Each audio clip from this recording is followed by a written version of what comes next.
i7 ગુજરાતનો અવાજ। નમસ્કાર દર્શક મિત્રો, i7 ન્યૂઝ ગુજરાતીની સાથે હું છું આપની સાથે પાયલ બામભણિયા। તો જોઈએ આજના મહત્વના સમાચાર। આંકલાવ ખાતે નાયબ મુખ્યમંત્રીની હાજરીમાં યોજાયેલ સભામાં સાંસદનું વિવાદાસ્પદ નિવેદન। જિલ્લા સાંસદ મિતેશભાઈ પટેલે ગ્રાન્ટ મામલે જાહેર સભામાં નિવેદન આપ્યું। આંકલાવ વિસ્તારમાં એક પણ બેઠક કોંગ્રેસ જીતશે તો તેને આપણે ગ્રાન્ટ નહીં આપીએ। જિલ્લા પંચાયત અને તાલુકા પંચાયતની એક પણ બેઠક કોંગ્રેસ જીતશે તેને ગ્રાન્ટ નહીં મળે।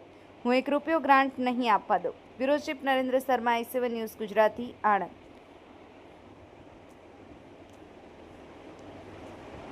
વખતે પણ એમને જેટલા પણ આપણે તો એમને વોશ આઉટ કરીશું, પણ જો કદાચ એકાદ પણ જીત્યો ને એને આપણે ₹1 ગ્રાન્ટ નહીં આપીએ। હું તમને અહીંયાથી કહું છું કે ₹1 આપણે ગ્રાન્ટ નહીં આપીએ।